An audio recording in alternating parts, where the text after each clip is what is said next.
في حياتنا في أبواب إذا انفتحت مستحيل ترجع تقفلها، وأنا فتحت واحد منها. أنا اسمي الدكتور رائد، طبيب نفسي. نقلوني قبل سنة لمصحة اسمها الضياء، بمكان بعيد عن الناس، حوالينها غابات وضباب من كل جهة.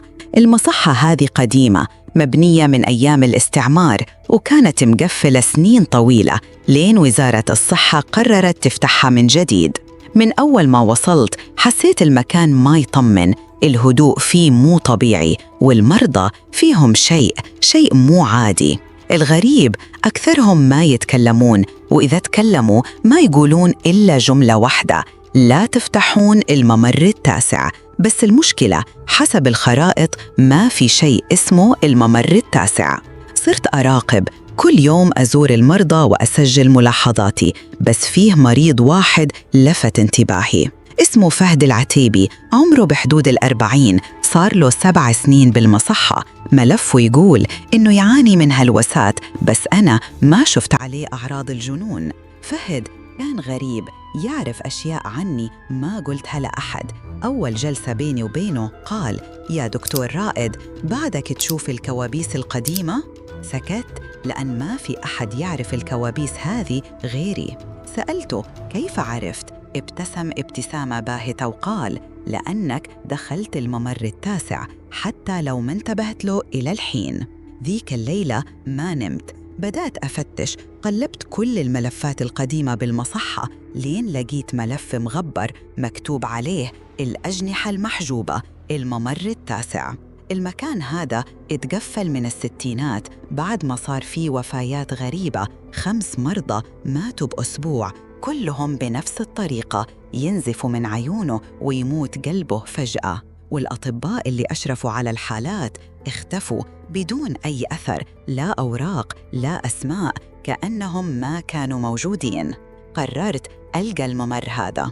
نزلت تحت للقبو ورا باب حديد صدق، كان فيه ممر طويل ما فيه لمبة واحدة، والهواء هناك ثقيل، كأني أتنفس ضلال. كل خطوة تمشيها لها صدى يرجع لك. على الجدران شفت رموز نفس اللي فهد يرسمها بالجلسات. وفي نهاية الممر باب نحاسي بدون مقبض، مكتوب عليه: اللي يمر ما يرجع نفسه أبداً. وفتحت الباب، اللي شفته غرفة بدون شبابيك، بس منورة بدون أي مصدر ضوء. في النص كرسي وفيه قيد مكسور، وسقف الغرفة فيه مرآة كبيرة، وفي الزاوية طفل صغير يرتجف. يوم شافني وقف وقال: تأخرت يا دكتور، أنا الكابوس. طلعت أركض، بس الممر ما صار نفسه، صار دهليز ما له نهاية. أصوات بدأت تلاحقني، ناس فقدوا عقولهم، وأطباء اختفوا. رجعت بصعوبة، بس يوم شفت نفسي بالمرآة ما كنت أنا. وجهي تغير وعيوني تنزف مثلهم. المصحة فصلتني، قالوا إني بدأت أتوهم، لكن فهد هرب، وأنا متأكد إنه يدور على الممر العاشر. تعتقد إن قصتي خيال؟ يمكن، بس لحظة إنك سمعت هالكلام رحلتك بدأت. إياك تطالع نفسك كتير بالمرآة، ولا تركز بعيونك.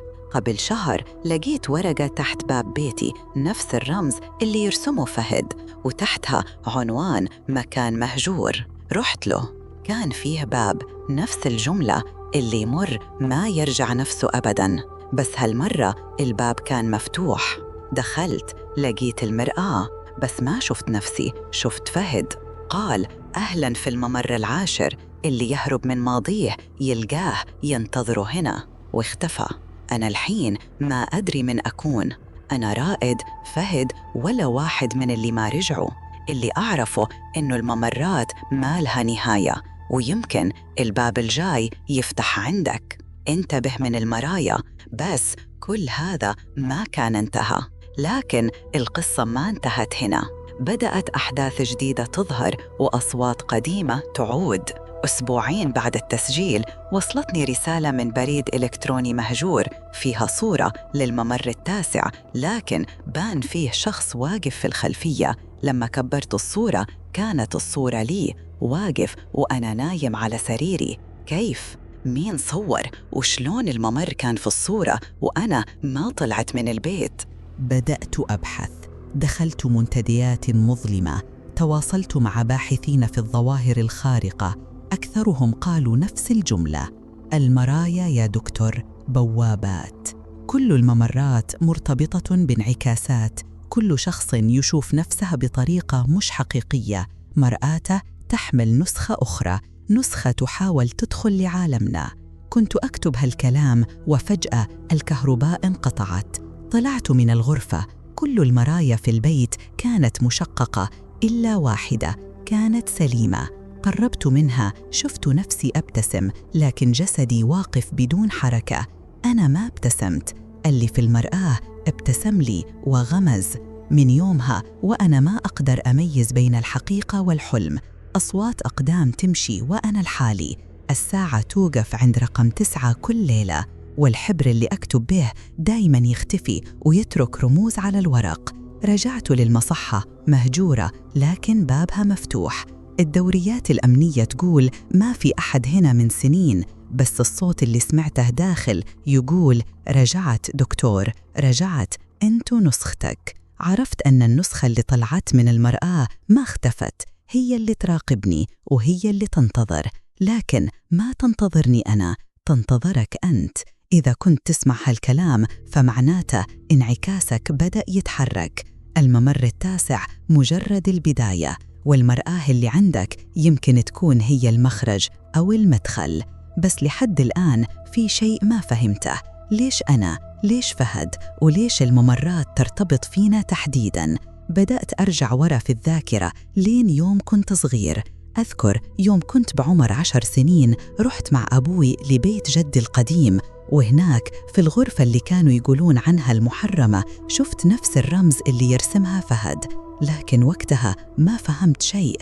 رجعت الحين لتلك الذكرى وبدت الصورة تتضح. جدي كان طبيب نفسي وكان يشتغل في مصحة اسمها الضياء، نفس المصحة. لقيت صندوق قديم بين أوراق العائلة فيه صور لجدي واقف جنب باب مكتوب عليه الممر التاسع. هو أول من فتحه، هو أول من دخل، وأعتقد هو أول من ما رجع أبداً. في أحد الصور كان فيه ملف مكتوب عليه برنامج الانعكاس. بحثت أكثر ولقيت رسالة مكتوبة بخط يد جدي: انعكاسك إذا ناداك لا تجاوبه، لأن مو أنت، هو أنت الآخر. كل شيء صار يتربط. أنا ما تم اختياري بالصدفة، أنا مجرد امتداد لتجربة بدت من زمان، تجربة مريضة استخدمت المصحة كواجهة، والمرضى كانوا ضحايا للانعكاسات اللي تسكن المرايا. بس ليه الممر التاسع؟ كل شيء يدور حول الرقم 9. 9 مرضى ماتوا، 9 أطباء اختفوا، وكلهم ظهروا في كوابيس فهد، وكأني أكمل سلسلة. الحين بدت المرايا تطلع لي حتى في الشوارع، في نوافذ السيارات، في زجاج المحلات، وكل مرة أشوف شيء وراي وألتفت ما في أحد. بس في آخر مرة نسخة مني كانت واقفة أقرب من أي مرة سابقة، قالت لي: باقي ممرين وبيكتمل العبور. وش يعني ممرين؟ يعني في ممر 11 وممر 12. وش يصير إذا انفتحوا كلهم؟ وش يصير إذا انعكاسي عبر؟ كل الأسئلة ذي ما عندي جواب. بس إذا سمعت يوماً صوتك يناديك من خلف مرايا، لا ترد ولا تطالع، لأنك ما راح تكون تشوف نفسك، راح تشوف نهايتك. لكن نهاية الممر كانت مجرد بداية شيء أكبر. بعد أسبوع من الحادثة الأخيرة صرت أشوف نفس الشخص في كل مكان، واقف بعيد يلبس معطف طبيب قديم. عجزت أشوف وجهه، بس كل ما أقرب يختفي. تواصلت مع زميلي القديم دكتور اسمه سالم، كان يشتغل في مصحة الضياء قبل سنوات. قال لي بصوت مبحوح: الممرات هذه مو بس بوابات، هي تجارب تنقي من يستحق العبور ومن يستحق النفي. سألته: نفي وين؟ رد: في عالم يسمونه العاكس، هناك الانعكاس يعيش حريتك وأنت تسجن. ضحكت، ظنيته يتوهم، بس بعدها ب3 أيام اختفى سالم، وآخر رسالة أرسلها لي كانت صورة فيها نفس الرمز لكنه مكتوب: تنكسر مرايته. كل شخص يقرب مني يحلم بنفس الحلم اللي أشوفه. نقلت سكني، غيرت رقمي، حتى تركت الطب، لكن الممرات تلاحقني. وصلتني دعوة لحضور مؤتمر نفسي في دولة تانية. الدعوة ما كان فيها اسم جهة رسمية، بس فيها جملة استعد للعبور. رحت، والمكان كان مستشفى مهجور، نفس التصميم. دخلت وكان فيها 12 باب، كل باب عليه رقم، لكن الباب الأخير ما كان له رقم، بس كان مفتوح. وداخل الغرفة كان في طاولة مستديرة وجالسين حولها 11 شخص، كلهم يشبهوني، كل واحد نسخة مني بنظرة مختلفة. قالوا لي بصوت واحد: نحن أنت وأنت الأخير، الآن نكتمل. وبعدها أغمى علي. صحيت في مكان أبيض، لا جدران، لا سقف، لا أرض، وصوت يهمس: مرحباً بك في الانعكاس الكامل. ومن يومها وأنا عايش في ذاكرة غيري، أكتب هذا الكلام وأنا ما أدري إذا كنت فعلاً موجود ولا بس واحد من النسخ يكتب للمرة الأخيرة. انتبه على مرايتك وتأكد من وجهك، لأنك ما تدري إذا هو وجهك فعلاً. النهاية. بعد يومين من اللي صار، تلقيت مكالمة من رقم مجهول. الصوت ما كان واضح، كان فيه تشويش، بس سمعت كلمات متقطعة: الممر رجع، الدم، المستشفى، فهد. رحت للمكان اللي ذكرته الورقة، مع إنه كان مهجور، بس فيه نور بسيط كان يطلع من فتحة صغيرة. دخلت، لقيت طاولة خشب قديمة وعليها شريط كاسيت. شغلته، كان صوتي. كنت أتكلم عن أشياء ما أتذكر إني قلتها، عن مريض اسمه فهد، بس الصوت التاني على التسجيل كان صوت طفل: يا دكتور، الكابوس ما يوقف عندك، الكابوس ينتقل.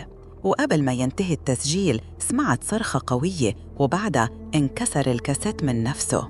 طلعت أركض، لكن الباب اللي دخلت منه كان اختفى، والمرايا في الجدران بدأت تظهر واحدة ورا الثانية.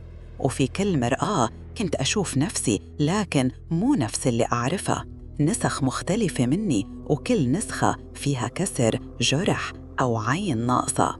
واحدة منهم ابتسمت وقالت: دورك جاي رائد. من يومها وأنا أسمع صوت خطوات تمشي حولي وأنا نايم. باب غرفتي يفتح كل ليل على صوت خشخشة حديد، والمرايا في الحمام غطيتها ببطانية، بس كل يوم ألاقيها مكشوفة. كل شيء بدأ يرجع. الممر التاسع ما خلص، ولا الممر العاشر.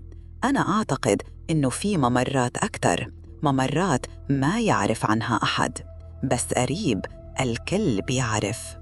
إذا شفت رمز مرسوم على جدار بيتك أو سمعت صوتك بالتسجيلات بدون ما تسجل، اعرف أنه الدور جاك ورحلتك للممر بدأت.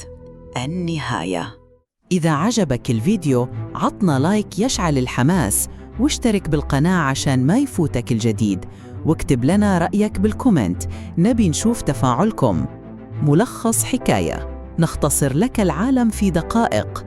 تحيات فريق ملخص حكاية.